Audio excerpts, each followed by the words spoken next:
Right now, SpaceX is executing the largest initial public offering in history. It is the milestone that officially marks Elon Musk as the world's first trillionaire. This IPO valuation is priced higher than the legacy aerospace manufacturers that dominated the last century. But trace that towering financial peak back to the company's origins, and the numbers invert. Musk gave the startup less than a 10% chance of surviving at all. Musk himself has said that even that 10% figure was optimistic. When he told people he was pouring his capital into building rockets from scratch, the general response was that he must be smoking some really good crack. Why pour your life and hundreds of millions of dollars into an enterprise that basic statistics says is going to bankrupt you? You don't. At least not if you're using standard financial risk models. The founder evaluated the startup on a different set of metrics, where the cost of doing nothing outweighed the certainty of losing his capital. The alternative to bankruptcy was watching humanity remain permanently stuck on Earth.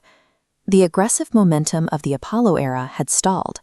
By the early 2000s, the massive ambitions to push humans deeper into the solar system were effectively abandoned, leaving a void where progress used to be.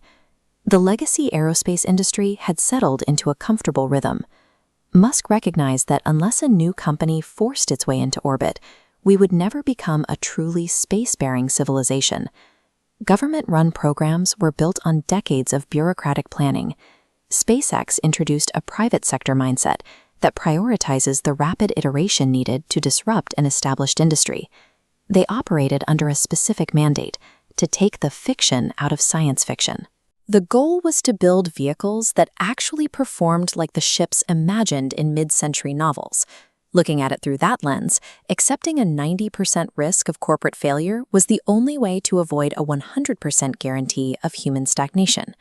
Actually achieving that required solving a massive engineering bottleneck, the transition from disposable rockets to fully reusable orbital architecture.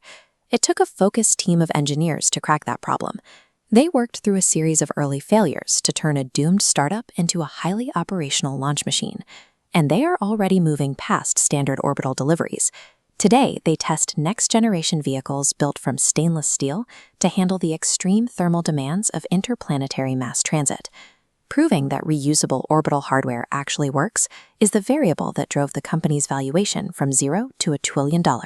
They engineered the physical launch infrastructure required to turn what critics called a crackpipe dream into a bankable reality, which brings us back to the IPO.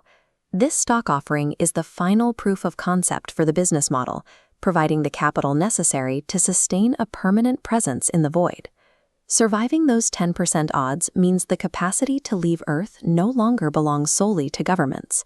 The definition of who gets to travel into orbit is rapidly changing.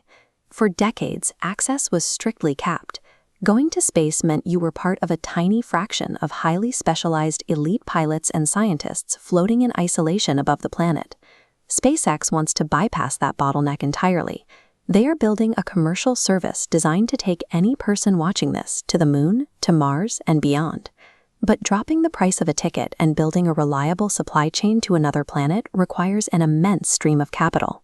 Going public directly taps into the global financial market to fund that expansion.